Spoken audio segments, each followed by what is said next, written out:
order this. It is 7:04 on the 11th, and I'm going to call to order this regular meeting of the, let's see if I can get my mouse to work now, this regular meeting of the Wellington Public Schools Board of Education. So we're going to start with the Pledge of Allegiance. If you would all join me.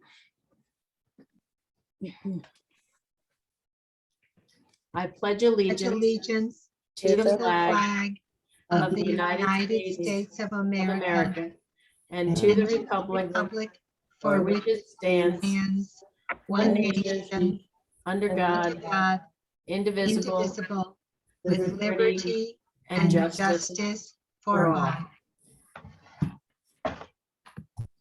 Thank you.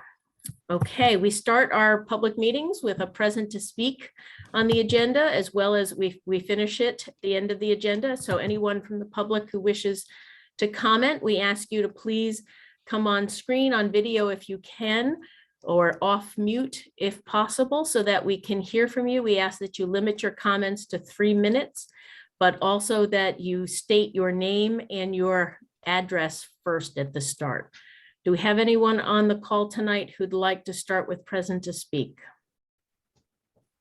Nicole, if everyone's on mute, that you control, or do they control it? I think they do. I haven't muted anybody. Okay, Phil, would you say something else? I think I just didn't hear anything from you. They can't unmute right now, correct? Okay, you moved your mouth and no sound came out, and I thought it was muted again.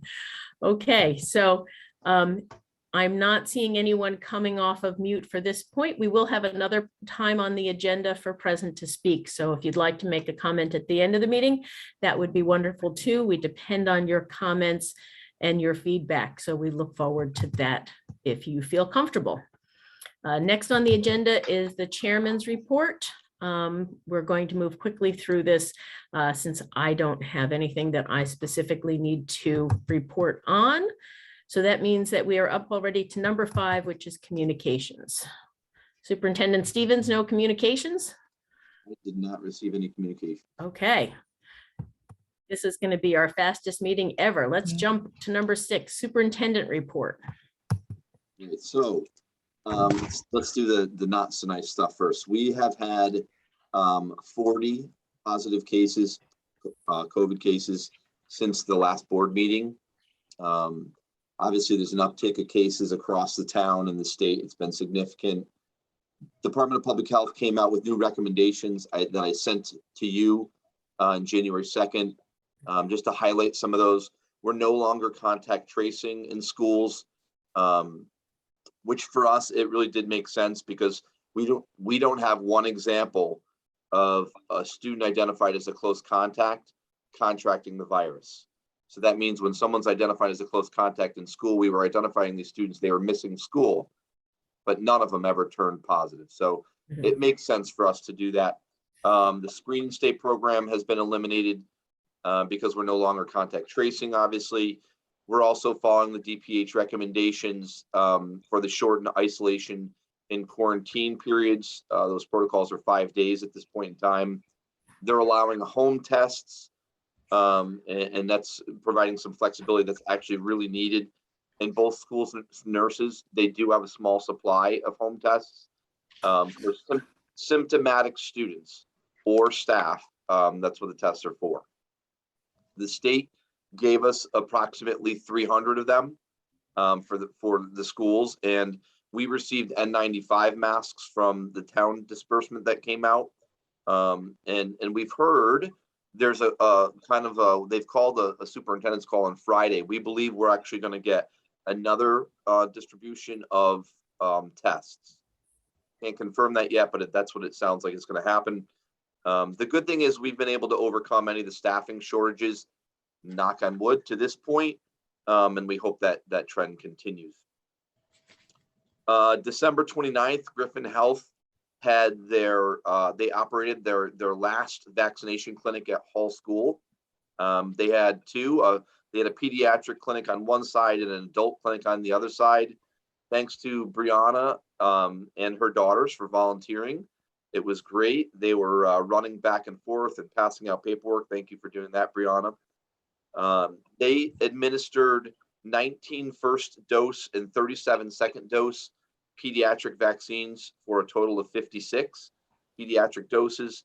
And the adult clinic resulted in 2 first dose, 9 second dose, and 66 boosters for a total of 77 doses. So another successful clinic for them. And I'm just, you know, for the people that wanted it, it was there for them to take advantage of. My office continues to be a little bit of a zoo. We've been working on the budget, obviously. We're working on Portrait of a Graduate. We have several meetings scheduled for that over the next couple of months. We have one tomorrow. I've been working with Dr. Peter Prouda on the school enrollment study that was ordered by the school building committee. And the SBC also has proposals. We have them out right now for an owner's project manager, and those proposals are due this Friday.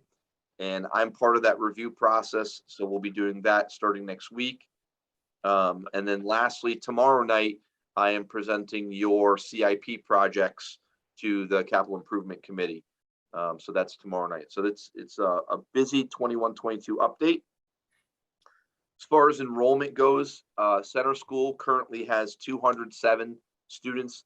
Hall School has 187 students for a total of 394. I will tell you that we received back 4 students from homeschooling who had gone out.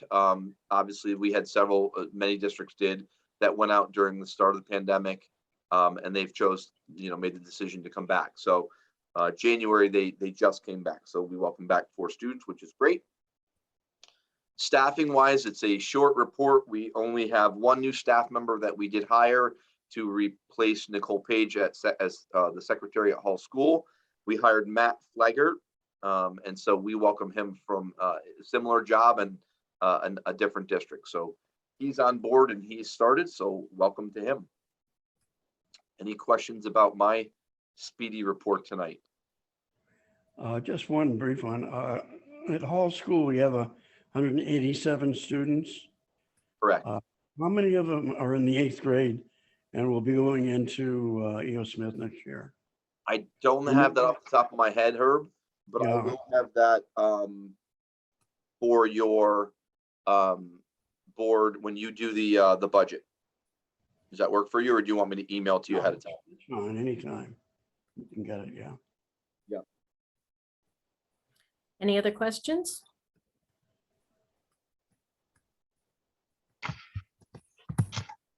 Okay, seeing no other questions, we'll move on to the financial report, the January financial report. Thanks, Phil. No problem. So I will just highlight the major changes to the programs. There's not many here. Obviously, the art teacher's in place now, the 3rd grade teacher's in place at center, and the principal. So in program 1, all of those people are now encumbered. And then in program 2, the new secretary and art teacher are encumbered there. The art teacher goes across both of those programs. So half the salaries in program 1, half's in program 2. And then the other portion of the HMS salary for the secretary is in program 8, and that was encumbered as well. And really the only other change is that we received a diesel reimbursement from E.O. Smith. So pretty straightforward, not a lot of changes there. You can see where we're at. Are there any questions on the finance report? Just one small question. On the curriculum and staff development, on the balance remaining, I believe the total is incorrect. It's just an insignificant amount. It's $1, I think. The total is, you have 21,284. I think it's 21,283. And also for health services, the balance is off $1. And fringe benefits might be off $1 too. Might be how Donna, if she's rounded something, obviously, because some of these things. Yeah, that might have been it. The totals are okay. Yep. Any other questions? Is that going to be enough? Is that going to be enough money for the curriculum and staff development the rest of the year with that balance of 21? I think across the board, it's going to be enough money for where we're at currently. Obviously, you know, a lot of that, the money in curriculum staff development is there's some money that's contractual in there. Those people sign up for workshops, it gets diminished. But I think we're in good shape right now as far as finances go for all programs, even special ed. Okay, thank you. Donna, go ahead. How much was I'm sorry, I should have used the little raise the hand thing. I'll get better. That's okay. I can see you when you talk. That works. How much was the reimbursement from EO Smith approximately? I think it was around 7,000, but I don't remember the exact number. Okay, thank you. Yep. Okay, seeing no other questions then on the financial report. Number 8 is committee reports. Were there any committee meetings during the holidays or before? No, we still have to call a policy meeting. The curriculum committee meeting is on January 24th. And the curriculum group you're going to be getting next week, I think it's the 17th is a holiday. So I think you're getting it on the 18th. You'll be getting an email with the next group of block of curriculum so you can review it prior to your January 24th meeting. And then I did talk to the attorney about the negotiations for the WESS contract, and we anticipate we're going to be negotiating in March. That group did just get a brand new rep on board. They haven't even met him yet, so I've just had some raw conversations with the president of that union, but that'll be in March. Great. Phil, can you stop sharing your screen now that we've passed the yes. agenda? That's okay. Makes it a little easier. So committees, no reports of previous committees, just updates for committees over the next month. Moving on then to new business. We had in our packet the minutes of our regular meeting on December 14th. Do I have a motion? I move that we accept the minutes of the December meeting. Thank you, Ann. Is there a second? I'll second it, Tracy Anderson. Thank you, Tracy. Are there any questions or comments about the minutes from our last meeting? I have a question or a comment. Please go ahead, Donna. Under communications, I specifically asked that the 2 emails from Michelle Christensen be added to our minutes. And the copy of the minutes that I received just said that 2 emails, that we'd only gotten 2 emails, but since she had quite a bit of information in there, I don't think that it's necessarily practical for one of us to read it in, because there were some tables and things like that. I would like those 2 emails. I don't know whether they get inserted or if there's a note, see attachments and they get attached. I don't know what the proper form is, but I think it's important that that's in our minutes. Typically, the procedure we've used or emails that have gone to all of the board members is we reference it in the minutes, but we don't resend those out or attach them to the minutes themselves because the minutes are a legal document. So it's what we're preparing. Is that correct, Phil? Yeah, I don't know that we've ever put them in unless the person is there to read it. And I think we asked the question once before and they said that it can be included with the packets if everybody's already received them, but it's not amended to the document itself. Well, my problem is that I think that the people of Wellington need to see this information, and I wouldn't even begin to know how to read it, that it would make sense. I mean, she set up lovely tables where it does comparisons and that way. So not only is that all that information is lost on anybody who not only listens to our minutes, but then would ask for a copy, they're not going to see them. So that's my concern. And they were both lengthy emails too, so it would take a ridiculous amount of time to read it and get it accurate into the Right. record.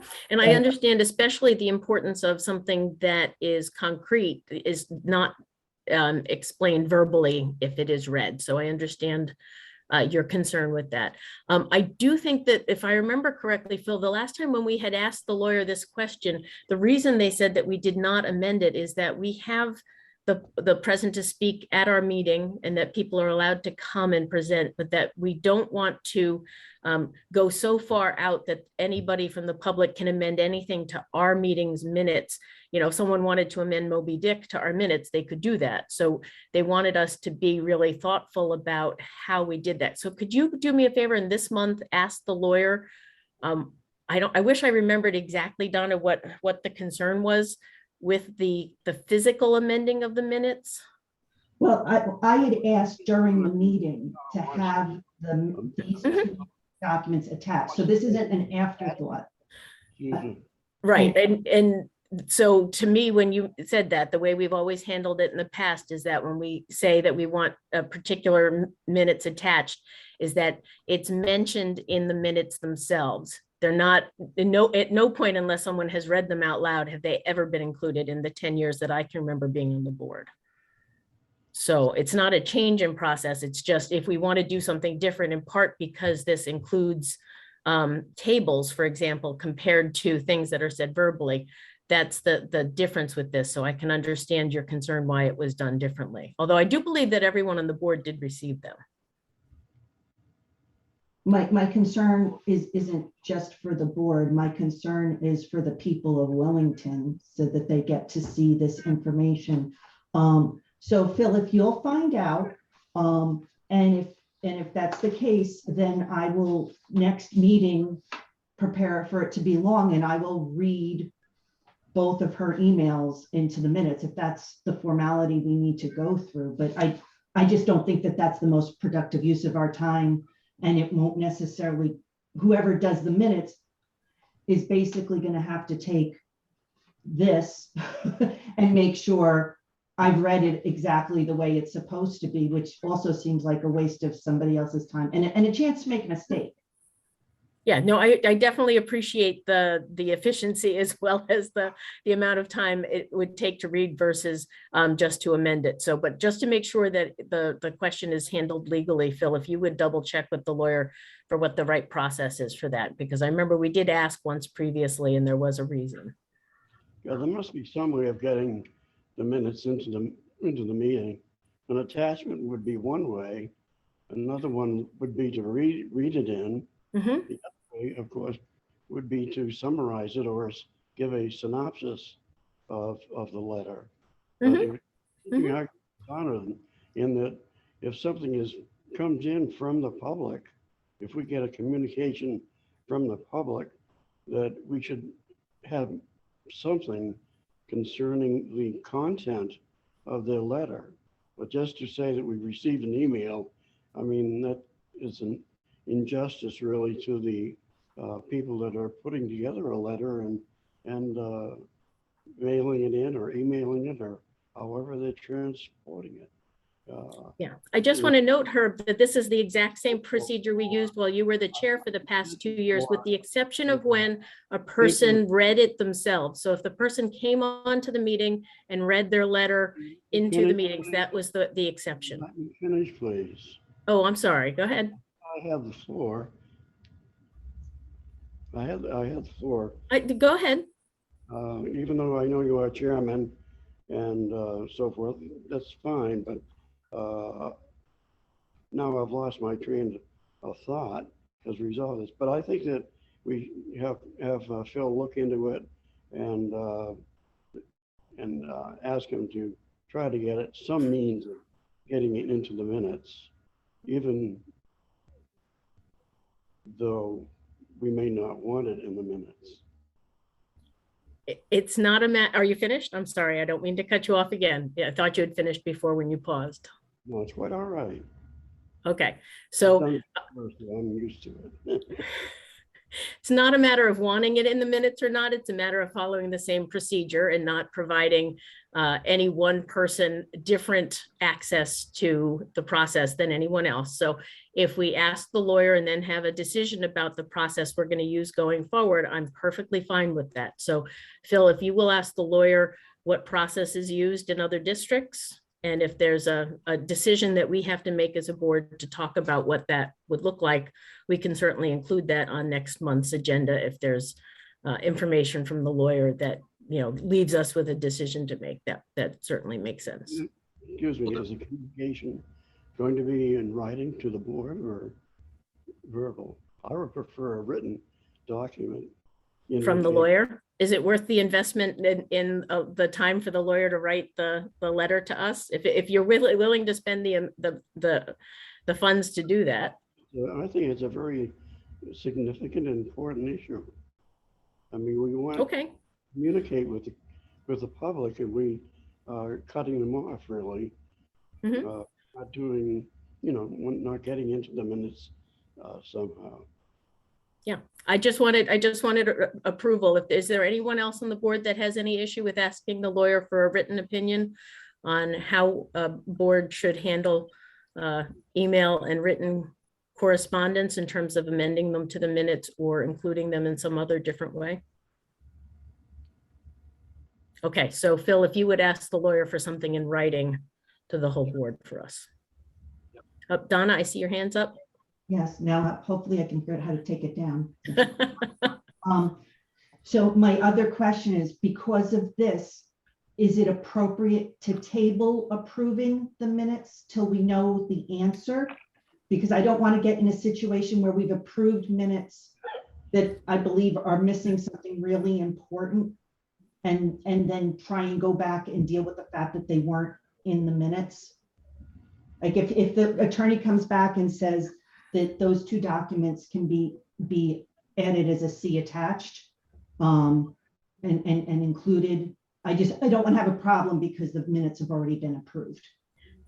I believe that the minutes as they are accurate and can be approved tonight. If we wish to amend those minutes, we could, you could, for example, resend them out to all of us, or Mrs. Christensen could send them back out to all of us. There are ways that we could make sure that it was still relevant if the lawyer came back with a comment that said it had to have been sent since the last minutes were made, but I don't think that's going to be the point that the lawyer has an issue on. I understand that sometimes those fine points are important, so but I think there's a very good chance that the lawyer is going to come back and say, you never attach other people's written materials to your minutes. I'm about 85% sure on that from what they said last time. So I'm willing to wait and hear what they have to say, but I think we should approve the minutes for now. And if you wish to re-raise these, whether you send them out yourself or whether we ask the person who sent them to resend them, if there were an issue with that, we can do that. But let's wait and see what the lawyer has to say. If there's no reason we can't table these till the next month, if you're really very concerned about that, Donna. I would feel better about tabling it only because then we don't have to try and undo something. Okay. And that way. And the other thing is, as a follow-up question, if it comes back that they need to be resent in order to be read into the next meeting, I was under the impression that as a member of the board, I wasn't allowed to send something to everyone because then it's considered a meeting. Well, And I just don't want to end up in a whole nother debacle. right. Phil's permitted to, since Phil's permitted to send something to everybody. Phil, do you have a copy of both of these? I'm sure I do. You know, I just wanted to say, and this is what I've heard from Erica, and I've never understood the why, but your minutes are already posted. So when you are making any changes to your minutes, that is reflected in this meeting minutes. It doesn't actually go back and change the minutes that are already posted. All you're doing is saying finalizing, and I've never quite understood why that process is that way. every board is that way, because it's not like when you say, I want to make a change or I want to adjust something, the minutes that are on record, they don't get adjusted. I've never understood that process. Why? I don't know. I think it's a matter of if we were to make an amendment at this meeting, it goes on the record as an amendment. It doesn't literally physically go in and change that document, but it is Correct. recorded correctly that this, whatever it was incorrect, and it is now stated correctly in the next month's minutes. So whenever you're reading the minutes, you must read multiple minutes to understand what the last chance was. So there's always that second piece. So Donna, if you would prefer to table these until next month, you may make a motion to that effect if you'd like. I make a motion to table the approval of these minutes until we know exactly what we're supposed to be doing regarding the two emails received from Michelle Christensen. Thank you. I don't have all my materials with me. Herb, do you know if the motion to table needs a second? Yes. Okay. Do I have a second for the motion? I'll second the motion. Thank you, Herb.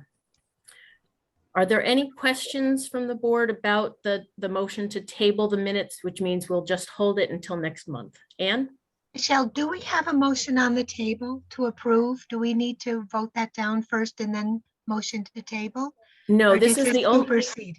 this supersedes that. It would take this motion and just put it on hiatus, literally put it aside until our next meeting. Okay, thank you. Okay, I don't see any others. So any other questions? All those in favor of tabling the approval of the minutes for our December regular meeting signify by saying aye. Aye. Aye. Okay. Looks like that's unanimous. So we will move on to the next item on the agenda, which is old business. So talking about our current school calendar. Go ahead, Phil. Oh, I'm sorry. I'm supposed to say motion to table passes so that that's clear. Okay, go ahead. Let's see here. Adjustments. Okay, so we administered the survey to our parents to gather feedback for the 21-22 calendar and for the 22-23 calendar. We're basically trying every creative method to maximize professional development time for our staff. As you know, it's critical to student success. We actually got a really strong response to the survey. We had 162 responses that were collected. And I will tell you that there was overwhelming support adjusting the 21-22 calendar. And that would be 78% supporting early dismissals. And 84% of the respondents selected Friday as one of the preferred days. They could select multiple days, but 84% had that Friday. We are investigating our ability to provide instructional tutoring by paraprofessionals at the end of the early release days if this calendar were to change. And I will tell you, I am proposing that you add or make an adjustment to your calendar for 6 early dismissal days that would be added to the 21-22 calendar. So I talked about instructional hours last time. And I said I need to investigate to make sure we were within meeting state standard. We have approximately 1,020 instructional hours at HMS and 1,036 at Center, and the state minimum is 900. So we're well within our instructional hours. This adjustment would result in 12.5 hours less of instructional time, but it would provide our staff the needed professional development, and we would obviously still be well within the required number of hours. I'll get to the 22-23 section of this in the second part. In the next piece of the agenda, you see professional development schedule. And I know that you want to know, I hope you want to know why we're asking for this. And this is coming from It's supported by an entire admin team. You can see it's supported by parents by the survey. This was the #1 request from staff when I went out to talk to them, was time to do the trainings that we're trying to roll out. Last time I brought this to the board, it was about remote learning. This is totally different. This is now about professional development for curriculum rollout for letters. And what we did was I asked Erin Conley, who's our Director of Curriculum Instruction, she's on screen. She drafted a professional development plan for those 6 days. These are the days I'm proposing, and I'll show you a calendar there in a minute. And so, Erin, if you just want to unmute and just walk through what's here for PD. Sure. So I'll go group by group so you can see that we really wanted to make sure that every group, we were building the capacity within every content area. So unified arts focus would be, as you guys know, what we talked about, really training them as leaders in the project-based learning as we get closer to that rollout in the end of second, beginning of third year. So they would be doing those beginning or online modules, really getting them trained up in project-based learning. Defined learning. I think I spoke about this in an earlier meeting, but it's actually purchased by the Department of Education for the state of Connecticut, has paid for that in full for 2 years. So it would be training them to lead that work and start unit planning later in the year. You can see days 4 and 5 and 6. The special education teachers would be in the same trainings as the ELA teachers. So you'll see middle school ELA teachers, elementary teachers, and special education teachers. The main focus is really on the ELA unit rollout. So we are, as you guys heard earlier, we'll be sending the units for the spring out to the curriculum committee next week for review, with hopefully with a rollout within about 30 to 40, around a month from now. This rollout, as you see, is to roll out a new curriculum. You have a cycle. So you have the launch, which really gets them ready to navigate the new resources and curriculum. Then you have the implementation, which is embedded, but also you get a needs base. So as teachers are doing this unit and we're walking through, there's needs that pop up. And so we're able to respond in a timely manner as the implementation is going on. And then finally, the assessment. So really building their capacity on, as we're utilizing letters talks, we're really shifting over our assessments as letters suggests, and we're really going by the letters manual. And that's really training teachers in how to do these more deeper diagnostic assessments. So it's really 3 parts, and each part needs a significant amount of time. As you can see here, over days 1 and 2, we're retraining in the workshop model, the timing, how do we get all of these pieces in there?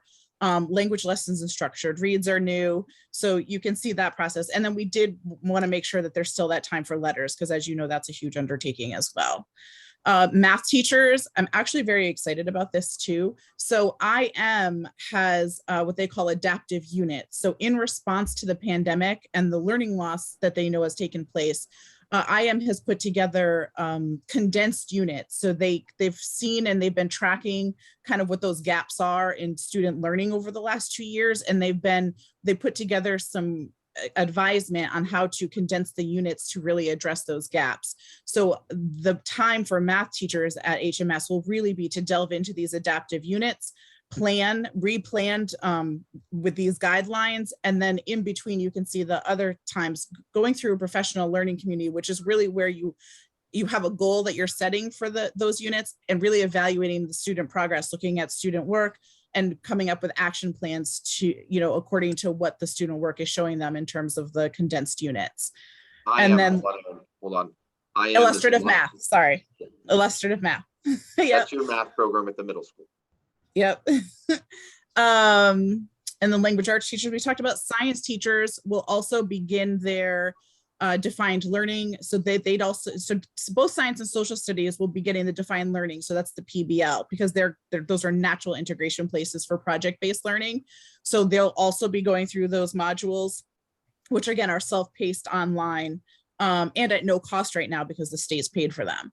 So both those groups of teachers will be starting with those, and then science moving into open sci ed training, which is basically NGSX training with this open sci ed curriculum. So moving into the beginnings of that, the science training, and social studies teachers would be moving into the really combining their social studies with the project-based learning and starting to unit plan with that.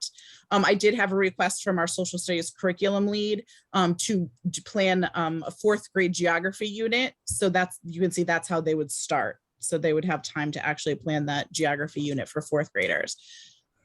And I believe those are all of the groups. And so that's for this year. That is the focus for this year, the remaining of this year.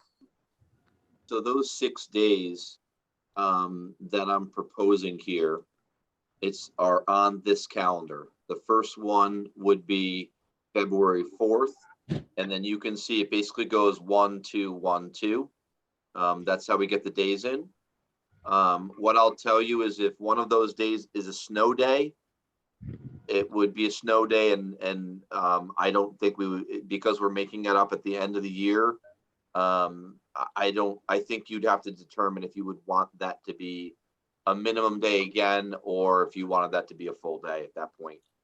The reason for this right now is that would throw our timing off. The timing is we're trying to get the information as they're doing these things, as we roll out new curriculum, as we're providing time for letters training, as we're doing all of these trainings.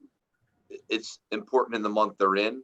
If we miss it, we can try and pivot some. It's not easy with subs right now, as you can imagine with COVID.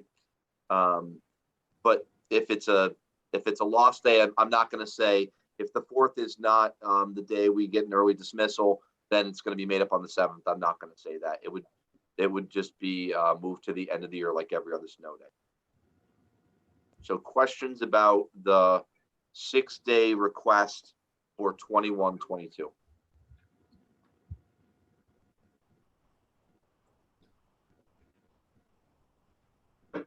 And Brianna, I see your hand is up. If you could come off mute. Hi, yeah. I just wanted to say, great job. That looks fantastic. And if I were a teacher at your school, I'd be pretty excited to see that all laid out and know that you were addressing the staff's needs. That's awesome. So thank you, Erin. That's really great. And then my only other comment was, I thought we had some members of the PTA on here. Yep, we do. Those teachers just might need a little bit of coffee or chocolate midday on Friday in order to be able to really focus, but I bet we could figure something out. And it looks great to me. And thank you all for your hard work. It's fantastic. And Phil, we would have the option of making one of those days at the end of the year a half day. If there were training that still needed to be made, we have multiple months, hopefully after the snow has passed, for us to make that amendment should it be needed, right? Correct. Okay. Typically, if you miss a day, you would make it up as it was intended. But in this situation, it's you can make that adjustment towards the end of the year if you wanted to make it a full day.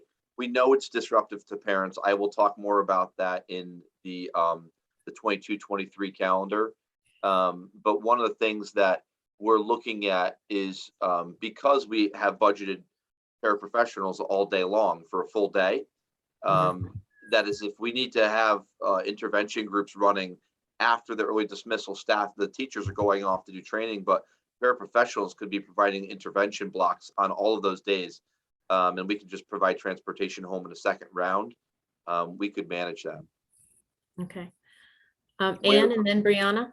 Sorry, where paraprofessionals are not in their own training, if they're in something. Fair enough.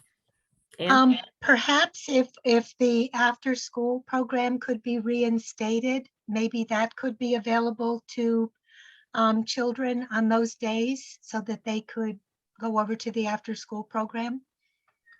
So I was going to speak to this in the second part because it was part of the feedback from the survey. I am reaching out to a local daycare to meet with them just to see what their thoughts are. The YMCA said they weren't coming back, but it is something that I'm going to approach a couple groups about. Not only probably next year for the full days, and I say the full days like Monday through Friday every day, to see if there's an interest, but also really particularly on these days. So people don't get stuck with childcare because we know it's a challenge. You know, we're responsible if we keep kids for tutoring, right? We're responsible for those kids. But if kids don't qualify for the tutoring, but they need childcare, that's something we're looking into for 22-23. That's really hard to do right now, and particularly because of COVID, and they can't get staff. So I don't see the YMCA or another organization being able to help us this year. But it's something that I am reaching out to them just to see if it's something they're interested in. What would it look like? How could we make it work? You know, is there a fee? Is there not a fee? Obviously, if it's a private place, there's going to be a fee. Would it be covered by the district through a grant? We'd have to look at all of those things. But just trying to figure that out, and it's on my radar. Very good. Thank you. Brianna had her hand up next, and then Donna. I already had a turn, so I'll wait. Go ahead, Donna. So a couple questions. One is, would it be possible to have someone come in like an assembly where you would have someone coming in doing some sort of enrichment program for the kids where the need for the staff would be significantly reduced because the kids are, you know, at an assembly, you know, and that way, so that maybe we could have a few less subs between the subs and the paraprofessionals that wouldn't be in training. That way the kids could have a full day and they would still, there'd be, you know, not necessarily every single one of these because, you know, they'll get tired of assemblies. But even for a few of them, that might help ease the crunch and expose the kids to something really awesome. Yeah, Erin Conley and I have talked about this in her prior district. One of the limitations right now is spacing with COVID.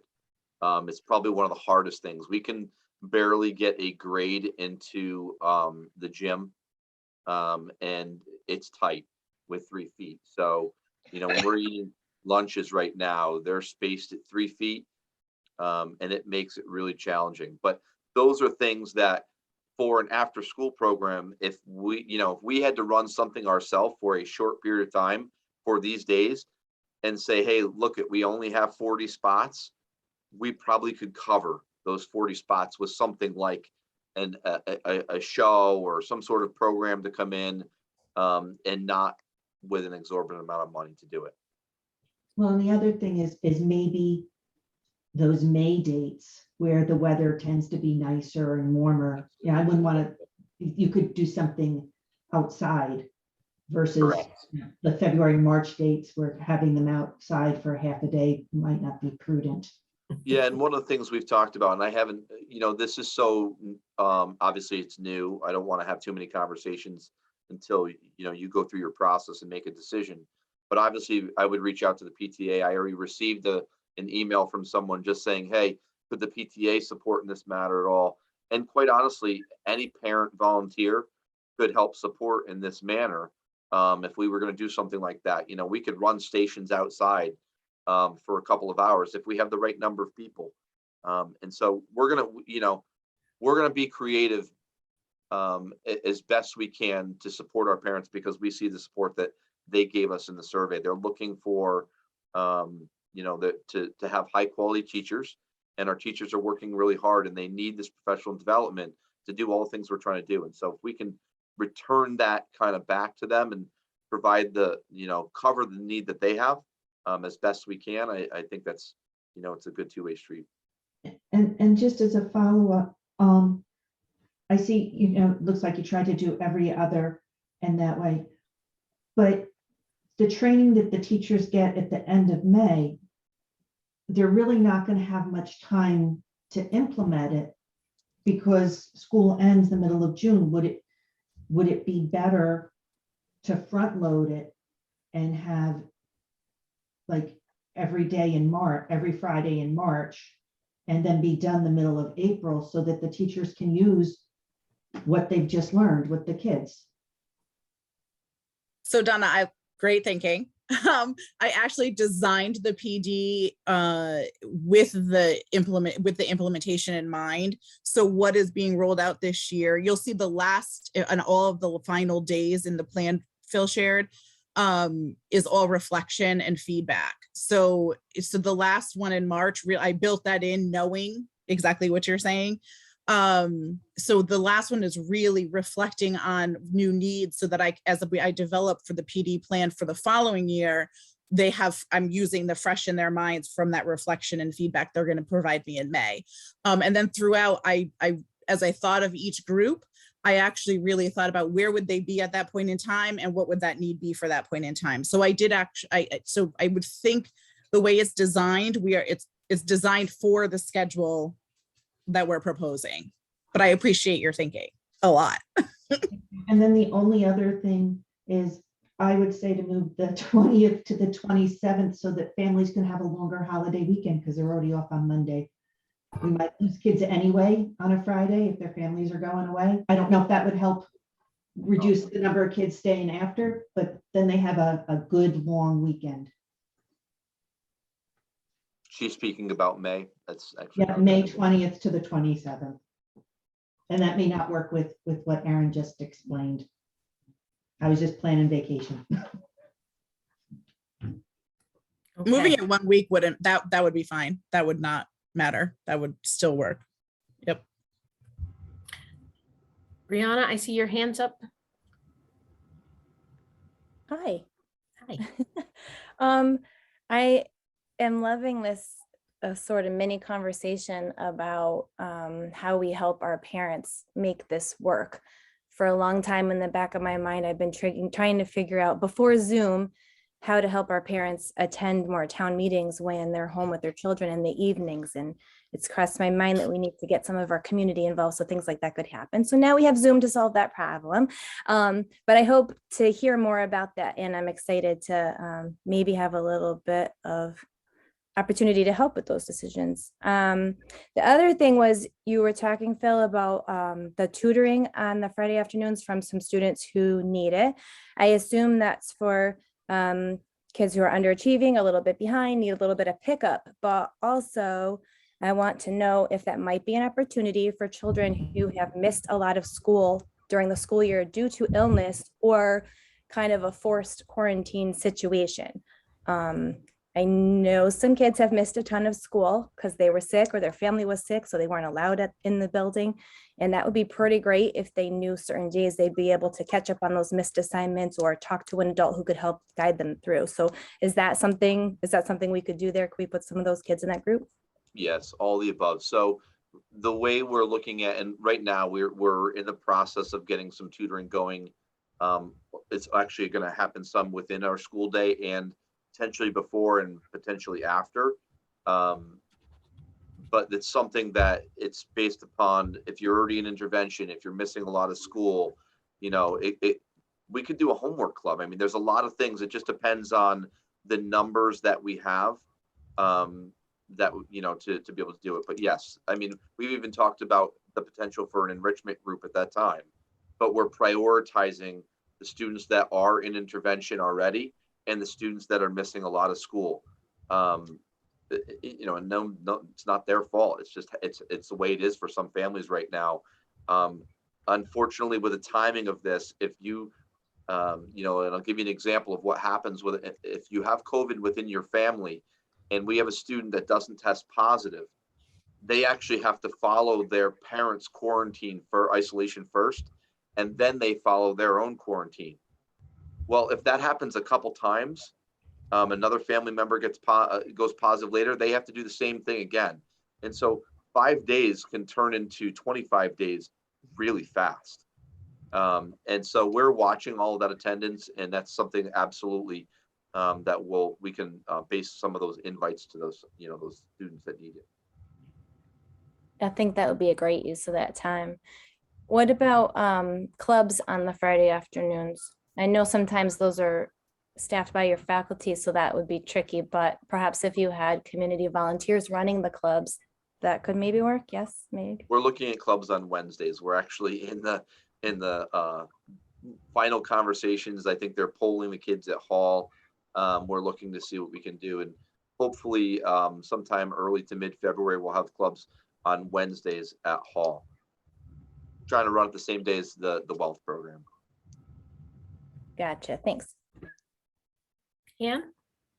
Another idea is Star Hill does a lot of that type of thing where they will take kids when there is not school, and perhaps if we could work out a deal with them to bus the children over, and then parents could work out, you know, having the kids there. They could swim, they could play sports, they could do things like that. So that's another idea. Yep. At least just once trying the to- snow melts. Yeah. Right. So that's our Okay. proposal. Would you like us to move ahead and vote on this first? I think you should just because That it's a makes sense. separate agenda item, Okay. I think you should Yeah. act on this if you're gonna That act makes at sense. all. And you just need to, I think the only change would be, if you're gonna adjust, make a motion, you have to consider Donna's adjustment to that May date, which might not be a bad idea. So do I have a motion? Ann, you've got to come off mute. I move that we accept the proposed 2021-2022 calendar to include the extra Fridays, and also to change May the 20th to May the 27th. Is there a second? I second that. I'm sorry, Donna, I wasn't sure if that was a second or a comment. Yeah, I second it. I'm sorry. Okay, I thank you. my light didn't light up around my square. Yeah. There, thanks. That's the trigger for me to be able to hear that. Okay, so we have a motion on the table to amend the current school year calendar to add 6 short days to account for some additional professional development. Are there any additional questions or comments on the proposal, on the proposed motion? No, then let's move to a vote. All those in favor signify by saying aye or raising your hand. Aye. Aye. All those opposed? Abstentions.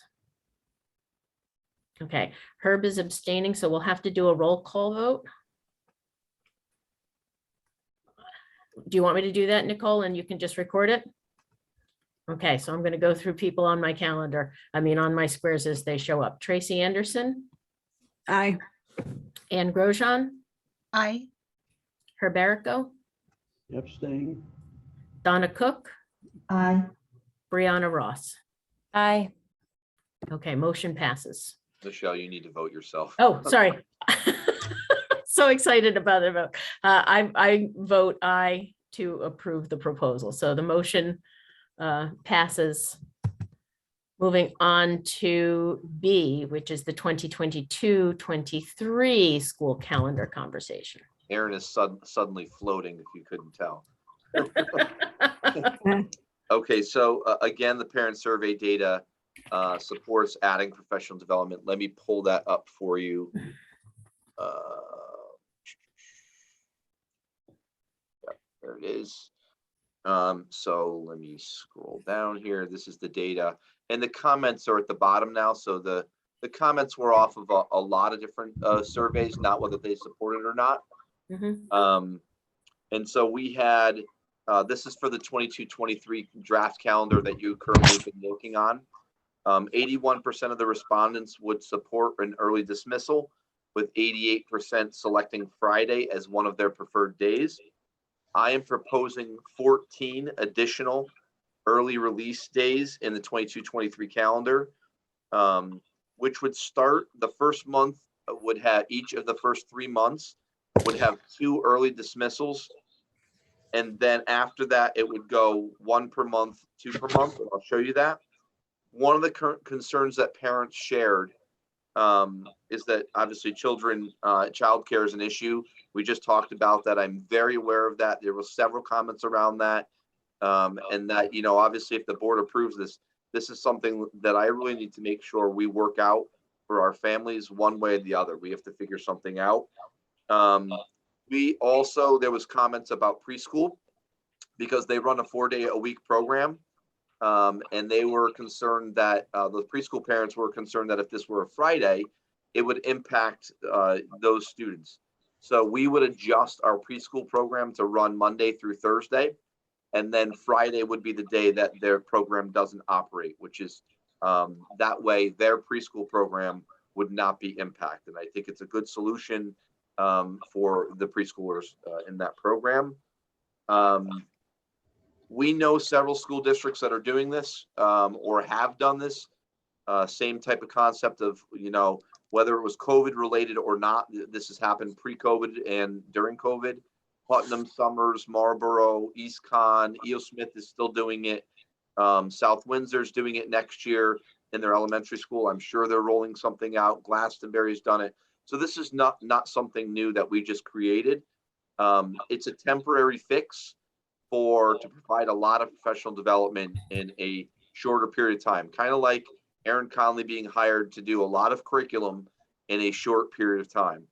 This adjustment would result in approximately 30 hours less of instructional time. But again, it should pay off significantly in improved instructional practices with that updated and new curriculum, and that we have, you know, expected student outcomes that are greatly improved.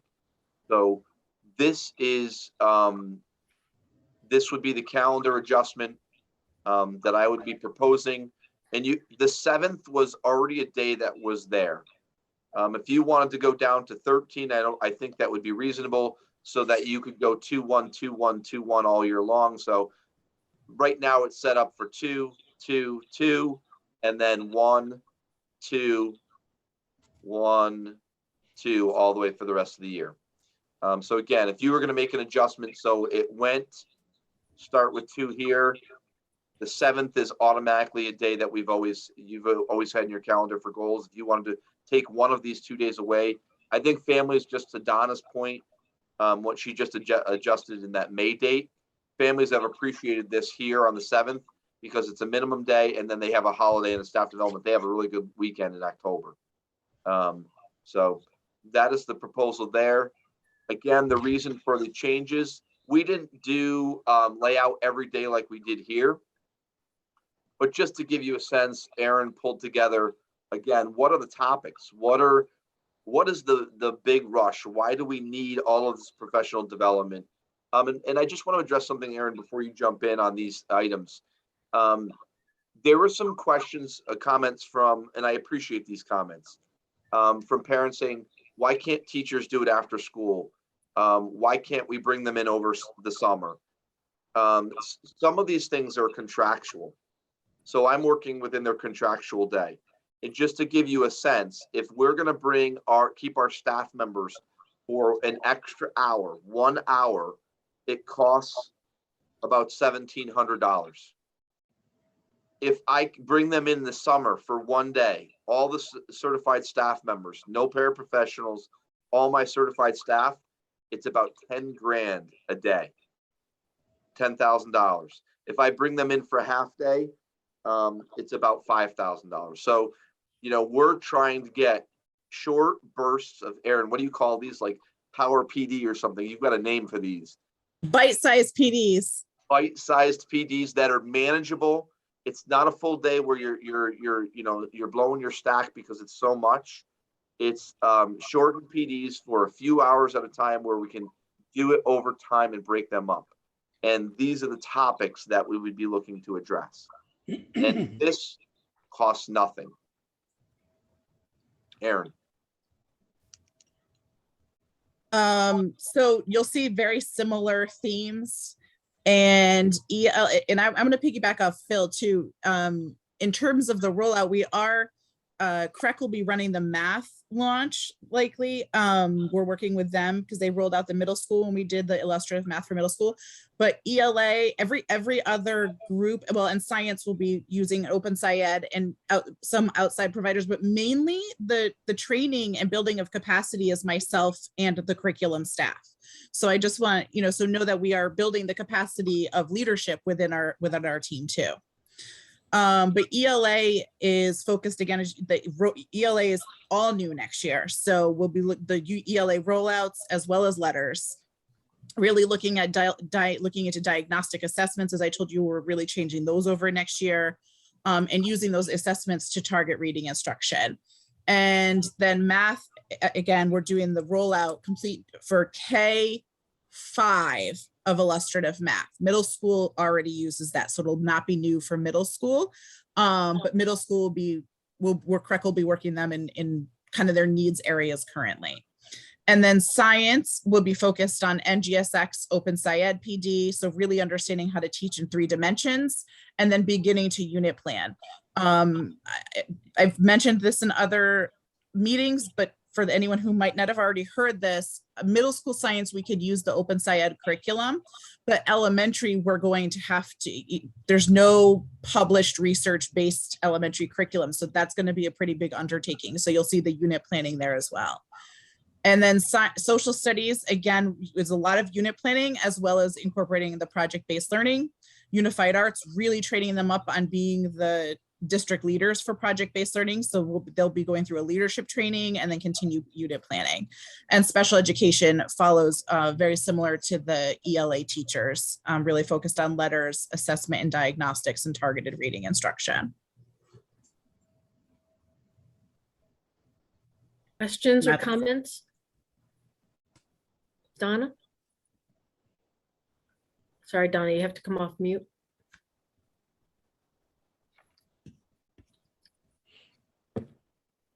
Sorry, Donna, we still can't hear you. So if you can unmute your Zoom button. Okay. Sorry, my mouse and my mute were not cooperating. I apologize. Couple things. One is we haven't approved the curriculum yet, but we're training all our teachers to use curriculum that we haven't approved. So I feel like there's a little cart before the horse. The other thing is, if there's a curriculum, like you just mentioned, I think it was the elementary science, that there's not something out there that's research-based. Why aren't we reaching out to Mansfield and asking them, or maybe you have reached out to Mansfield, say, hey, what are you using? It might be worth just buying what they've got. And if they've developed it in-house, buying it from them and making some necessary little tweaks to fit Wellington, instead of, I'm just really concerned we're trained. I'm not saying the teachers shouldn't be trained, but we're trying to spend a whole lot of time training them on curriculum that hasn't been approved. So then they're going to learn something. And then when all's said and done, if we look at it and say, there's a problem with this, whatever it may be, we've already spent all that time training the teachers. And then I look at the new schedule. I mean, I thought that 6 weeks was a lot, and I looked at the new one. I'm really concerned that with them having so many half days, we're kind of teaching our kids not to have the endurance to make it through school. I would much rather see the beginning, instead of starting school on the 1st, started on the 6th, use the 1st and the 2nd as full days for the teachers, get rid of the rest of the 2 Septembers and one of the Octobers, and maybe the first one in November, because the kids are going to have a long break in November. With, like, it makes sense to do the one before on the 18th, and maybe just kind of look at least eliminate some of the days off, so that they're either off from school or they're at school, and it will eliminate some of the needs for coverage too. Because if the kids if we tell them now that this is when school starts, families make arrangements for when school starts, and it might ease the burden on the families that need childcare too. I'm just concerned about multiple things. Thank you. So I was just going to go back and address the science piece. So in case you're not aware, I actually was I'm a national trainer for the science for 3-dimensional learning instruction, people who wrote the standards, and was hired across the country to help develop curriculum for science. So I actually have multiple curriculums at my disposal. However, I will say that the reason I say there's nothing research-based is because the published curriculums like Open SciEd go through around a 5 to 7 year process with a bunch of research and development behind them. Being that the standards came out just around 7 or 8 years ago, they're the farthest along. There are curriculums out there. CREC has a curriculum for purchase, which most of Connecticut uses. So there's things we can use. They're just not that 5 to 7 year really research-based with that science and data really backing them up yet, because the timing just hasn't allowed for it. And Open SciEd isn't currently developing elementary. It's just not released quite yet. So I'm hoping by the time we get there that they start to release those, and then we know that we kind of have the whole package for science. Just a little bit to answer you on the science. And I know that you had a couple others. Donna, what was the one after the science? I know before you got into, I know your other concern was about the hours, but I feel like there's one more in between. Yeah, well, we're teaching, you're teaching the teachers how to teach and what's involved in this particular curriculums, but none of the curriculums have been approved.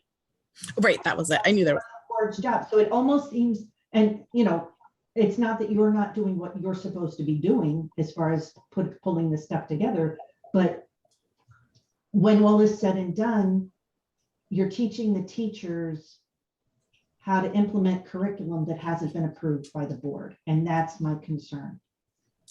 Yep. So just for clarity for this year. So again, there's two different conversations for for this year's approval, everything outside the ELA units, which will be approved within hopefully the next 30 days because the curriculum committee gets them next week. Everything else is the illustrative math is already been approved because it's only middle school that we're focused on, and that has already been approved for you guys. And the project-based learning is not a curriculum, it's a pedagogy. So they're really they're not being trained in anything that would be a written document that they have to adhere to. It's more of a how to deliver to make something more engaging. So it's more of a pedagogy than a curriculum. So I don't for this year. And then and hopefully in terms of the approval, and I see what you're saying, Donna, but next year, by the time we get into PD,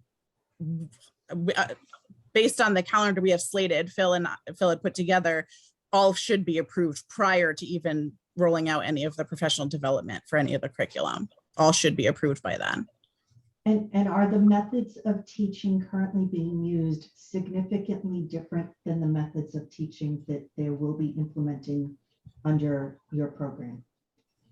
Sorry, would you mind repeating that? I just had a hard time in the beginning. The methods of teaching that you will be using under your current, the plan that you've presented, are the methods of teaching significantly different than the methods of teaching our staff is currently using? Project-based learning is slightly different. I would say yes for project-based learning. The new science pedagogy, because it's storyline, there's slight differences in terms of how it's delivered, yes. But the content would remain the same. It's really about engagement and more hands-on. It's really shifting to more of a student-centered, hands-on learning approach, both project-based learning and the inquiry-based learning that comes with through science and as well as math. The illustrative math is also inquiry-based. And so it is a little different in that sense. And these different methods, have you seen great success other places with them? Because as you know, our scores are not good. And I'm concerned. I don't want to go from something that's not working to something else that's not working. Mm-hmm. Yeah, in fact, actually, you mentioned Mansfield, but Mansfield is actually very big with project-based learning. And even across the country, as you can see, the new curriculums coming out. So Open SciEd, which is a pretty, new within the last 7 years. Illustrative math, which you guys adopted, is inquiry-based. A lot of the science and research behind how we learn best is really capitalizes on inquiry and experiential based learning. So these are all capitalizing on the science that's coming out about how we learn best now too. So I would not only do scores and districts reflect it currently, But even the movement of science and what we know around research and how we learn is would support that shift. I'm sorry, you said inquiry? Is that? Inquiry. Yep. Oh, inquiry. I'm sorry. After all the initials that go flying around, Yeah. it was INKRY. Yep. I know. It was a real word there. Yeah, inquiry. Okay. Thank you. Aaron's good for that. All right. So that, Yeah. and my other thing is just when I look at the calendar and I'm saying there just seems to be way too many half days on Fridays. If we just, did the first and the second, just have the kids start on the 6th and eliminate 4 of those right off the bat. The teachers will be fresh because they have, they're not coming off of, I understand how it is to do multiple days of CPA, just finished my hour of tax update. So I get how exhausting it can be, but then they get into a good rhythm and just have the one day in October that's already planned and one day in November, because then the rest of the year is kind of broken up.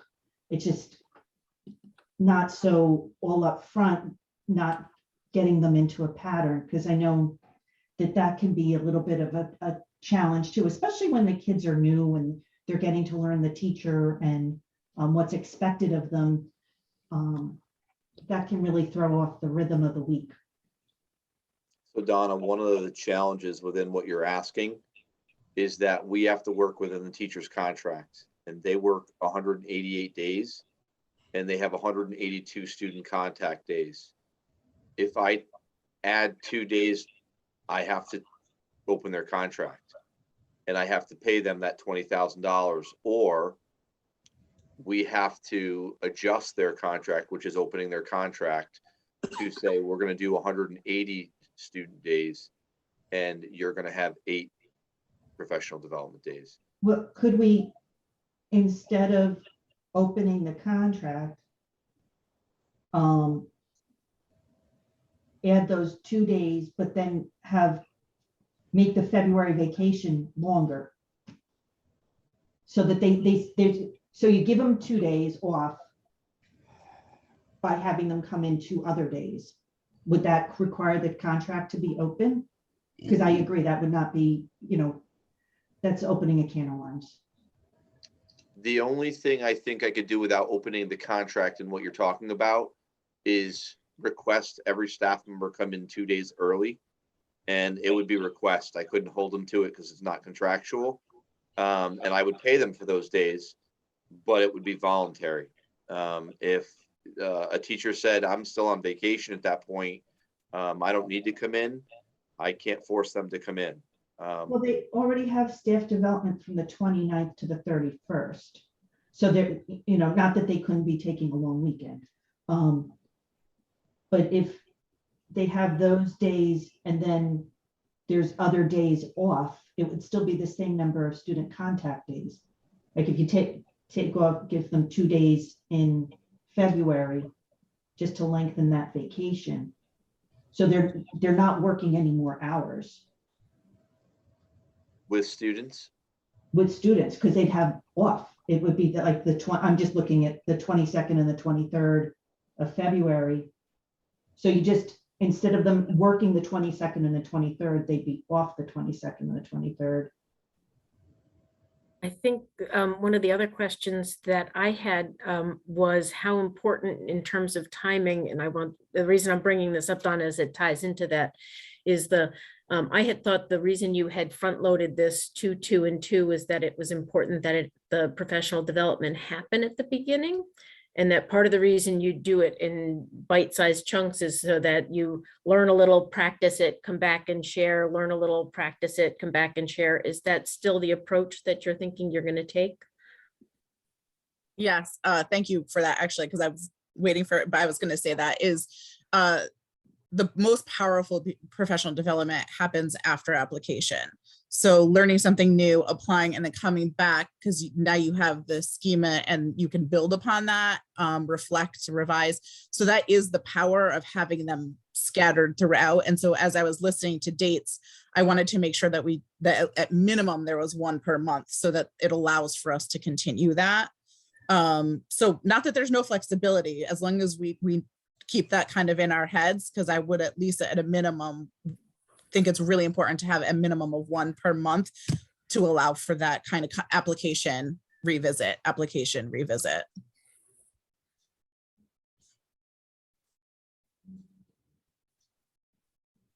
Tracy, I see your hand up, and then Ann.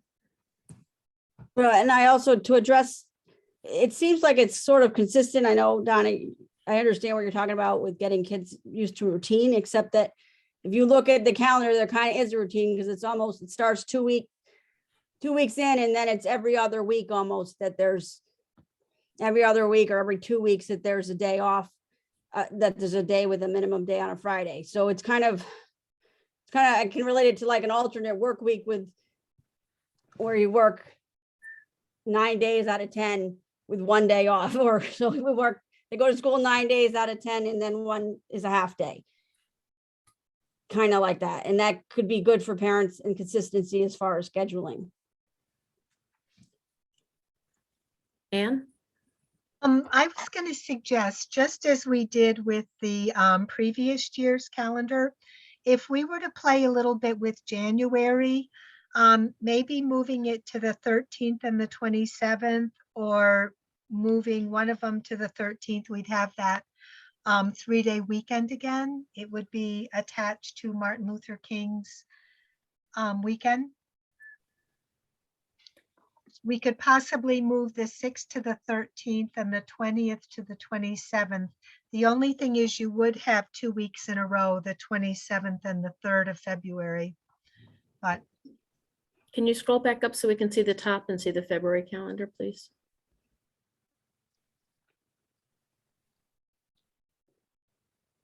You could at that point, Ann, move the February to the 10th. I'd move it to the 16th if you were going to do that, because this is already a staff development day.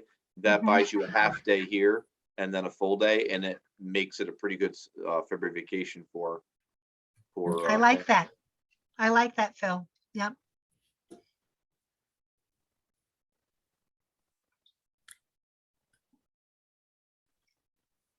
Brianna? Bill, do you mind putting up that draft again of the plan for the PD next year? I know, This- yeah, I know Aaron probably just was dabbling, right? Is that what you all said? Yeah, this is not like a day-to-day or all the things that we need to know what we have to work with before we schedule. Right, We thought it was important because for the 6 days to identify what we'd be doing for those 6 days, because it happens in a few weeks if you approve it, whereas we have time to plan these things. okay. Is Unified Arts down there Can you at the scroll bottom? down a little? Yeah, it's down there. Thank you. Okay, well, I was looking at the PBL stuff for Unified Arts. They will need an opportunity to work with the other teachers for that somewhat, right? Will they have a chance to do that? Yes, they will. So the idea is that they're getting trained in leaders. They'll be able to do a project-based unit with their own subject area. In fact, defined learning has been great. I know our Spanish teachers have been reaching out to them directly, and they've been providing a lot of ideas and resources already going back and forth.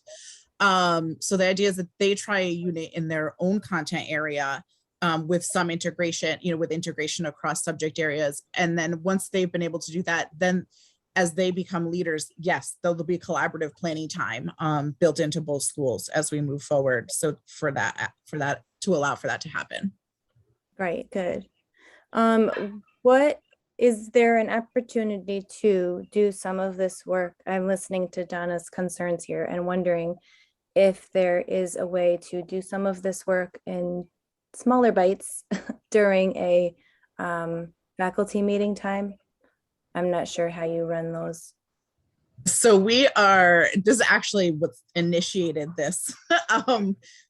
We had, as you know, Center School has a new principal, and we struggled because of the letters. Just to give you an idea, Donna, I did start to crunch numbers because I know you had asked about hours. And just to give you an idea, letters is 48 hours of teacher time a year for 2 years. So even with this time built in and providing them time for staff meetings and providing them time for a grade level meeting, we still are, I mean, some of these teachers are still doing it on their own time. So, and that's just letters.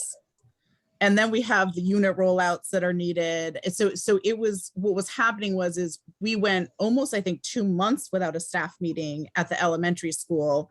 And it was really, there was just no time to get those nuts and bolts done because there were no staff meetings because there was professional development. So we tried that and it did not work.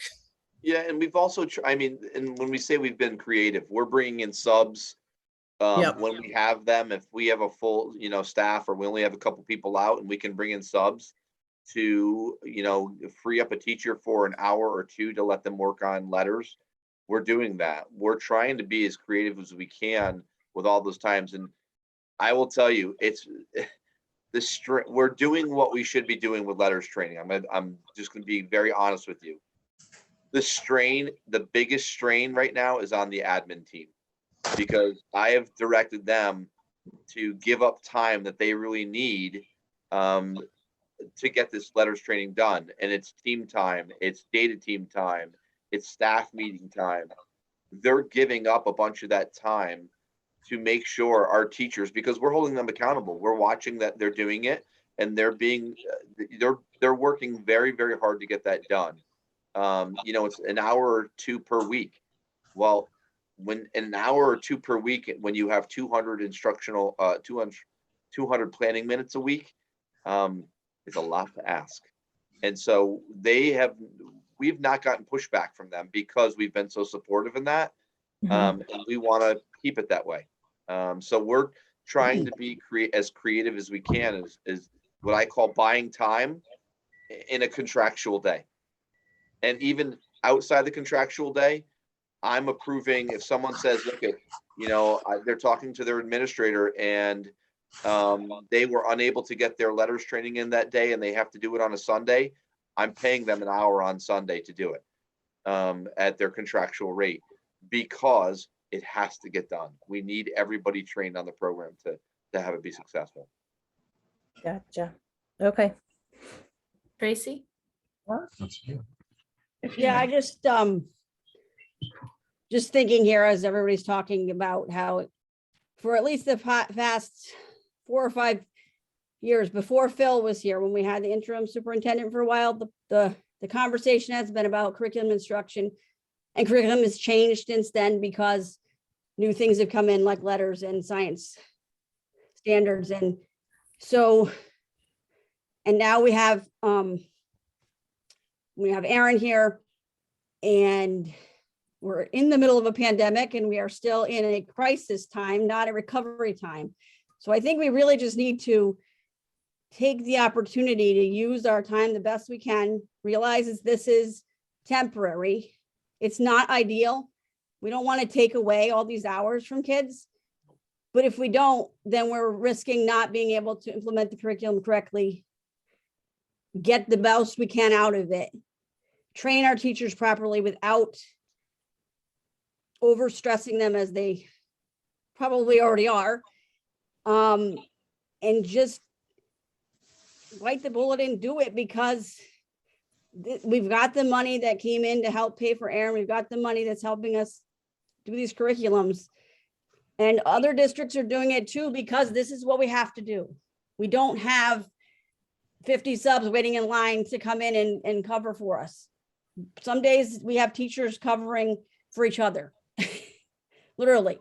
So I think we just have to say, we have to lose something a little bit to gain in the future, and hope that all the talk about making our curriculum be the best that it can, that this is what's going to do it, and take that risk. That is the harm might come from a few hours missed on a Friday versus, what we're going to gain from teaching it, doing it the right way. Donna? Tracy has a lot of valid points. My concern is it's January and we're being asked to make decisions about an August, September calendar. If things change and there's the availability of subs to come in so that the teachers have, so that on the schedule that's already here, that the teachers have that time, but there's other people that could cover, even if it was just once a month, so that the kids would be in class doing what they're supposed to be doing. It's hard. We don't have crystal balls, so we don't know if there'll be subs available or if things will improve so that we could have an outside program come in. And I don't know when we would know that by. I feel like it's a little premature to set the 22-23 calendar in stone because there is a lot of stuff we just don't know. And that way, because I would love to see, I want the teachers to get the training they need. I understand that small bites is probably not only better for them, but better for the process. But I'm also looking and saying, this is a whole lot of time.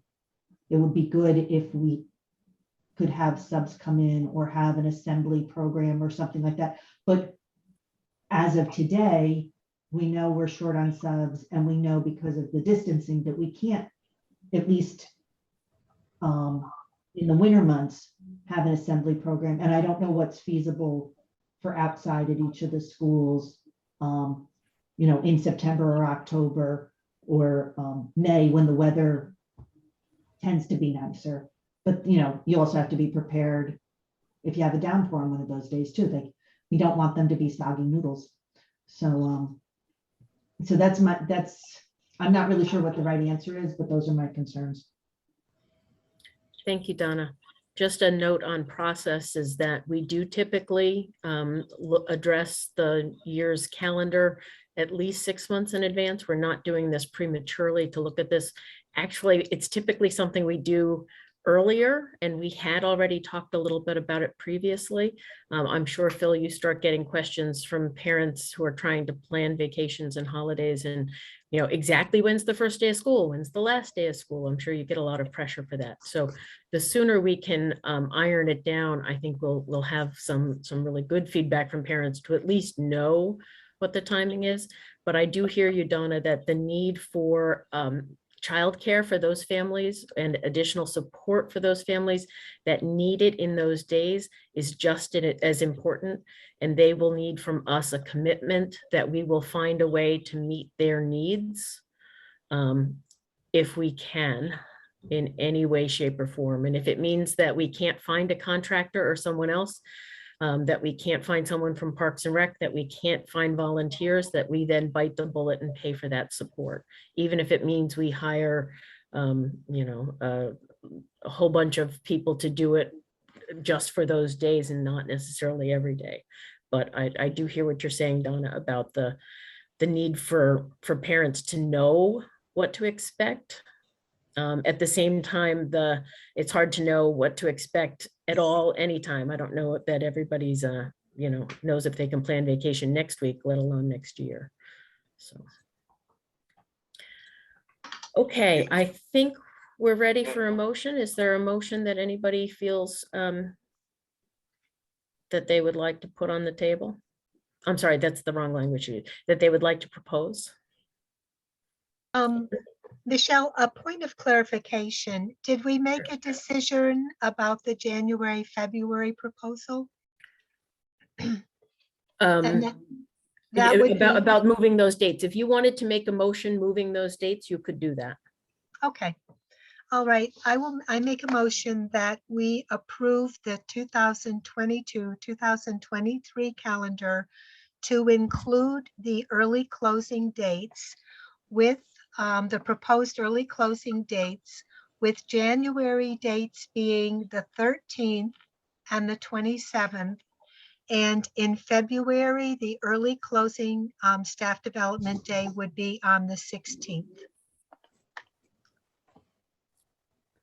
Tracy Tracy? Anderson, I'll second that. Thank you, Tracy. questions or comments on this specific motion on the floor? Can I ask if that works for Phil and Aaron? Yep. It's the number of days that we're requesting. Mhm.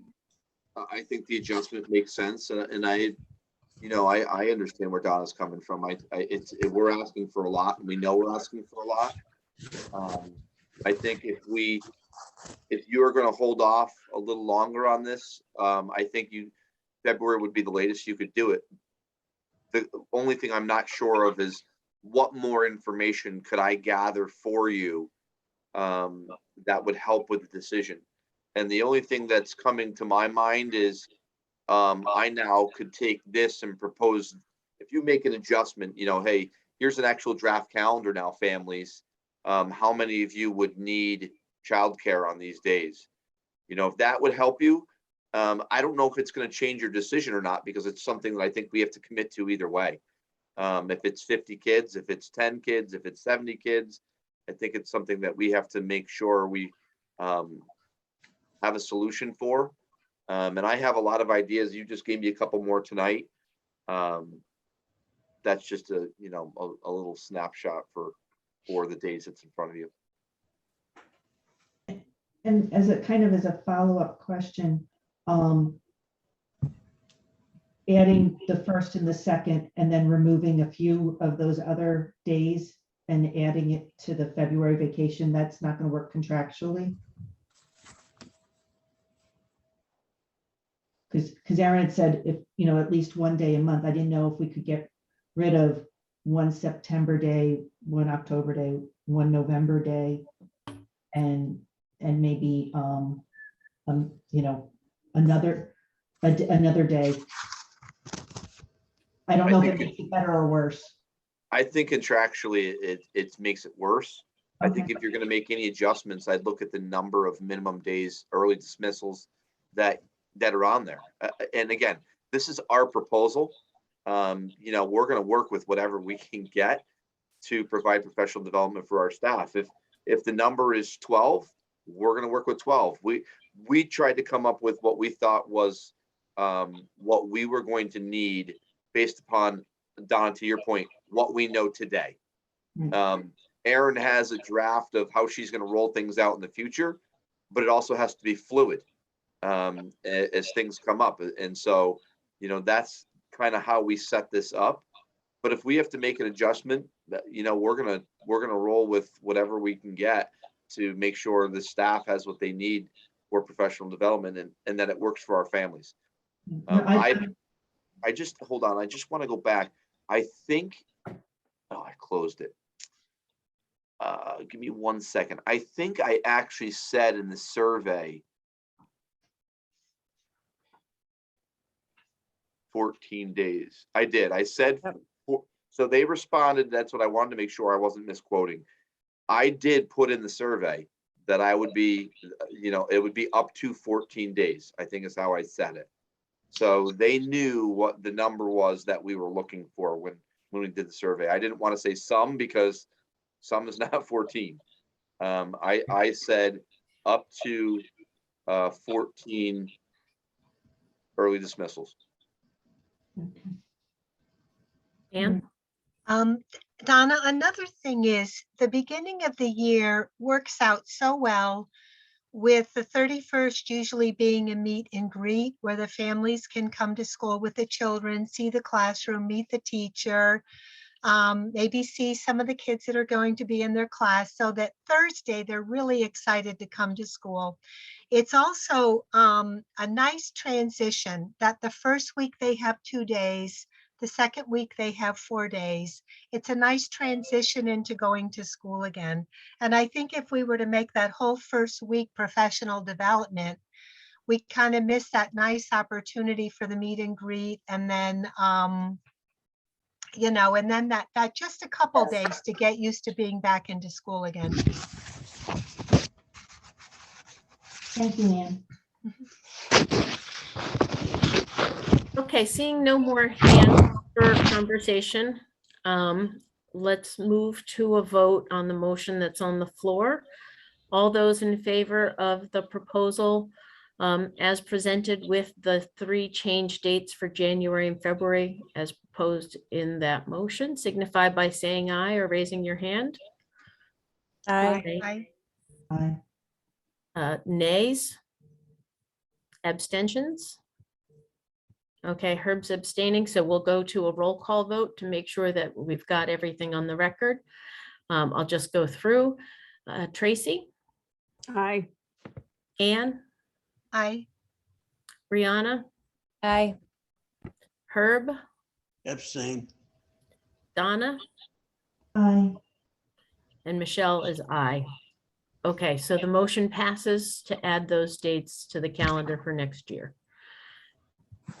Thank you very Thank much. you. Okay, the next item under old business C is about our budget meeting calendar. So can you share that up on the screen, please? Oh, I didn't pull it up. Can you Sorry. describe it or is it too complicated? Uh, If you can describe it, that'll work fine. I don't need to see it if you can describe sorry. it. That's okay. Let me see if this is just the updated one. I've got the printout if it was updated January 6th of 2022, if that's the most current. He doesn't know because he doesn't have it up in front of him. He doesn't want to I say. don't, I'd have to find it. So let me just explain, Okay. give you the background. So we're behind because of COVID, developing budget just with staffing. And so we, instead of having that first, spreading it over 3 nights of workshops, basically I took the first workshop. I had to talk to Donna about this to see if it was going to fit our timeline for all the things that we need to develop and make sure it's accurate, because I don't want to put a budget in front of you that's not ready. And so to be really honest, I have not seen the total numbers yet still of things that I'm editing. So what I did was I eliminated in the calendar, I think I sent to you, was I think it was January 18th, a I week can from share my today. screen if you want me to, if you let me. Oh, look at that.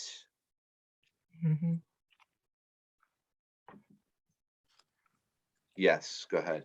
It was, I eliminated January 18th just to buy time. And I think what I did was, thank you, Tracy. I moved those items. I kept the 25th and the 1st. And then I just put the programs right in order and tried to balance it out. I think it'll be balanced out over 2 nights. It's, you know, to go through center school and hall school.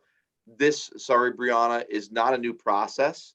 It's the same look of what we've been doing. And so this was what I would propose. This would give us enough time to make sure all of our numbers are checked and everything that we're presenting is on, and we're happy with where it goes. I'm not sure I'm going to meet a deadline for the 18th right now accurately. And if I did have to maintain that, you wouldn't be getting all of the programs in one night, and you would not be getting a grand total in the first night. In the first night, typically in my report, I would give you, hey, this is the total increase over the entire budget is X number. It's this much money. Here's the big picture. I would only be able to give you the programs I'm presenting that night. And then hopefully by the 25th, it would be, everything would be there. My proposal is to get rid of that 18th, make it the 25th and the 1st. And then honestly, if you need an additional night in there, if you don't want to break it up, I would just request you do it after the 25th. You could always do it on the, you know, after the 1st if you wanted, or if you wanted a 3rd night before the 8th, if that makes sense. That does make sense. Thank you. Thanks, Tracy, for sharing the screen for us No visual problem. learners. So it wasn't necessarily, This is something we need to vote on, however. no, No? I don't think you voted on the initial calendar. You just, Okay. I gave you the dates and you said, yeah, that's, you know, we're going to make Okay. it work. And so that's, I just wanted to make sure you were okay, because it is an adjustment. If you wanted to go back to 3 nights, I would just have to insert a 3rd night, and I would ask Brenda to contact you for dates to figure out when that 3rd night would be. And I would just rotate them back to the way they were over 3 nights, but I wanted the board input on it. Well, I think that we won't know if we're gonna need a third night till we have our first discussion on the 25th. So let's get started on the 25th, see how it looks. See what our total numbers are, and we can always come back if we need more information at that point. If we think we're gonna need more than just the meeting on the 8th as well. A point of process is we used to do it all in one night and then have days of discussion afterwards. So this is still a better process, I think, of having it split over 2 days rather than one night. So it's no new dates for any of us to change on our calendars. It's just eliminating the meeting next week. Correct. Okay. Maybe making those nights a little bit longer, but. I think that we can, especially given the fact that you won't have all the numbers perfectly ready either. It doesn't make sense for us to meet on the 18th. So unless anybody has a strong feeling otherwise. Okay, so moving on to the next item on the agenda, we are through our main points of our agenda and we are down to present to speak. Again, we welcome the input from the public at our meetings. We ask that you state your name and your address and that you maintain to the 3-minute limit when you do so. If you are interested, if you could come on video and let us know that you're interested or either wave at the screen. I see someone's come on. Hi. If you could take yourself off mute and give us your name and your address, that would be great. The screen says Christopher Toomey, but I'm not sure you're Christopher. I'm not Christopher. Thanks, Michelle. This is Sarah Baker, 7 Ridgewood Road. And so thank you all. And my primary comment is about the change in the school schedule. And so a couple of comments and concerns there. The first is, I mean, Phil, I understand the budget concerns and the cost. You said this is no cost, but I would just point out that, you know, even if 100 families pay $12 an hour for childcare, 30 hours, that's $36,000 that we've just pushed onto families. So that I would just double down on the need there to find solutions for the families. And as Brianna was saying, solutions that help with the gaps that have happened because of the pandemic, the missed school not only from the students, but from the staff, right? Like so many of the classroom teachers have been out. So a kid might come back after 10 days and now their teacher is out for 10 days. And I don't know if substitutes count as instructional hours. I imagine they do, but it's not really instructional hours. And so whatever we can do, you know, that I just mentioned $36,000, that's probably close to, you know, we're getting close to a para. Like how can we, you know, this I think leans towards what Donna was saying, but how can we use existing staff or augment our staff with permanent staff and keep the kids learning.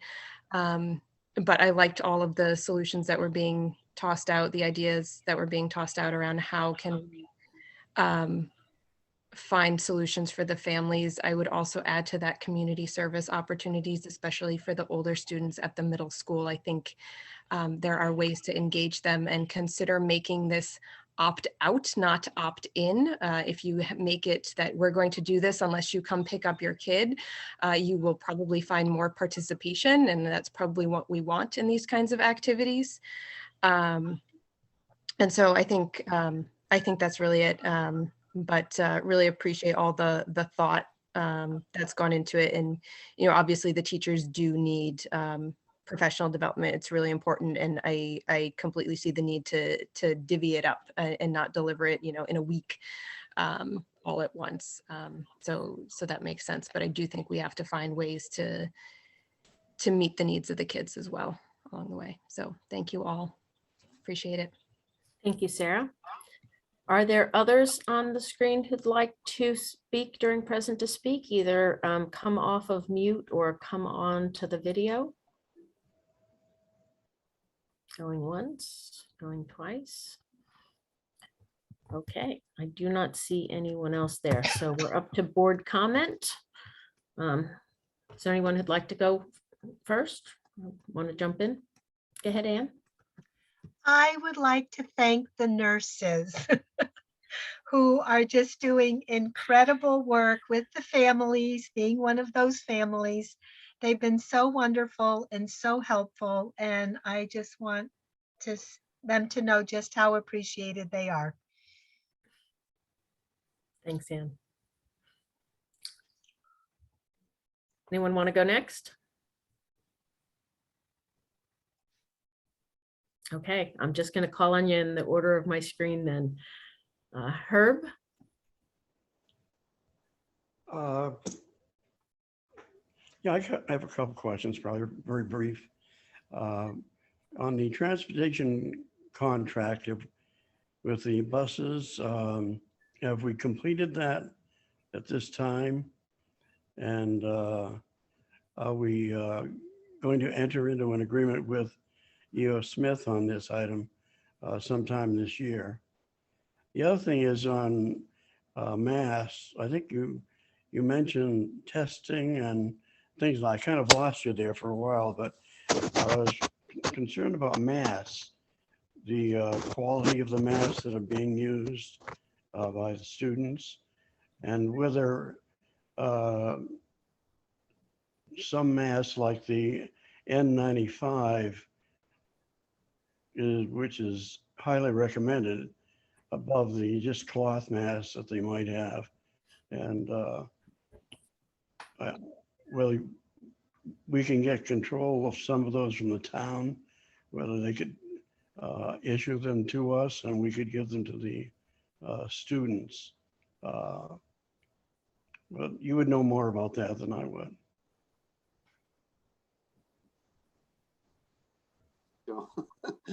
Sorry, Phil, we couldn't hear you. Do you want me to answer that? Sure. So the N95 masks that we got are adult size masks. Right now, we know the masking is working in schools because we just didn't see the transmission. Not to say other schools have not they've seen some transmission in schools. I just don't have an example to point to at this point in time. Maybe we've been lucky, but the masks, whatever students are wearing, and the social distancing that is happening appears to be working. So I'm going to knock on wood and hope that continues, because it's, you know, we have that's the data, what our data shows us right now. What was your other question, Herb? Oh, transportation. No, it's not signed yet. We have to negotiate with them. I've got to talk to Sharon up at E.O. Smith to get some process going. Tracy and then Donna. Oh, Donna, you just came on. Are you ready? Oh, no, Tracy. Okay, I can't see you. I saw the yellow circle. So Tracy, if you would go next and then Donna after her. So I'd like to welcome our new secretary at Hall School, Matt. I'd like to thank the nurses as well as everyone else, all the teachers and everyone who's working so hard in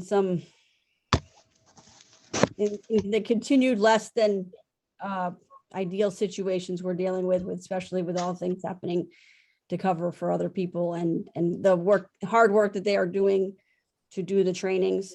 And appreciate, thank Phil and Aaron and anyone else who's been involved in trying to come up with creative solutions for how we can create these new schedules, as well as figure out how to get the curriculum and professional development accomplished. And everybody have a good night. Thanks, Tracy. Donna, and then Brianna. Okay. Several things. I'm a little bit all over the place. First of all, I just want to remind Phil, when you're putting together the budget, just to make sure that stuff that we're stuck with, we know is contractual. So we don't need to take a lot of time. That might slim down the time a little bit, but also if it could be noted when the contract is expected to expire, so we have some sense of what's coming up in that way. The other thing is, I just want to encourage parents to participate in the process. It is my hope that the work that Aaron's doing and all the training that has been is being set up helps turn our schools around. And I also hope that it includes steps to offset the negative impact on learning, because our kids haven't seen faces in a long time. And part of learning how to speak is to see the shapes that other people's mouths make and to get to know your friends by what they look like. And I think a lot of that is being lost. And that we're going to be facing some really challenging times with the kids that have been born during this difficult time and are moving into our system. And I also appreciate Sarah translating our decision for the half days into what real dollars for the families. I mean, I don't have little kids, so I don't think about what the current cost is. I know what I used to pay for a babysitter, but those are, two different worlds. And so we definitely need to be cognizant of the financial impact to our families, keeping in mind that 18% of Wellington is living at or below the poverty level, which is a pretty high percentage. At least that's what it was a couple of years ago. I'm not sure what it is as of today. So hopefully things will lighten up and we'll be able to get some additional substitutes or programs in, or send the kids to Star Hill to play in the bubble, and just lots of great creative things, not necessarily the same thing every time, but just opportunities to let the kids be kids and to let the kids learn something that they might not be able to learn during the normal course of the school day, so that it becomes a time of enrichment for them also, and not just glorified babysitting. So thank you very much. Thank you, Donna. Brianna? Hi, what is the name of our new office staff member there at Hall, Phil? Matthew Flegert, Flager with an F? if it's Flegert, Flegert. Flager, okay, thank you. Welcome aboard, Matthew. And I'm sure I'll be talking to you 1,000 times as I have to call Hall School often. Welcome aboard to him. And I just wanted to remind myself and us all that, we give our students our very best every day, and our staff and admin are working really, really hard under super tough circumstances. And the fact that they can do that so well and care for our kids and also look out for their families in our community is a testament to the fact that we are indeed Wellington strong, and holding each other up and putting forth what's important to us as a community is just going to keep us going as best as we can through these difficult things. So smile at your neighbor when you can, and great job everyone there at the schools. And please, everybody, do your best to stay healthy. And when you're not, go ahead and take care of yourselves, because that's important too. Thanks. Thank you, Brianna. I think you said that very well, that we're really wishing everyone in our community, as well as our school community, whether they live in Wellington or not, the very best to make it through a difficult month all around. We know how much the past year and a half have really taken a toll on our staff and our teachers, and they've really been, our nurses, who've really been doing yeoman's work. But I want you to know that we appreciate you. We appreciate the sacrifices that you've been making, the long hours you've been making. And that includes our administrators, because, we often thank our teachers and don't say enough about those of you who are thinking up the plans and kind of trying to come up with the creative ways to fill in the holes. But thanks to all of you. Thanks to the people who were on the call tonight, whether you were able to speak with us directly or not. We do welcome your comments, whether they're by email or during present to speak at our meetings. And our next meeting will be in 2 weeks when we have our budget workshop. So thank you all and have a very good night.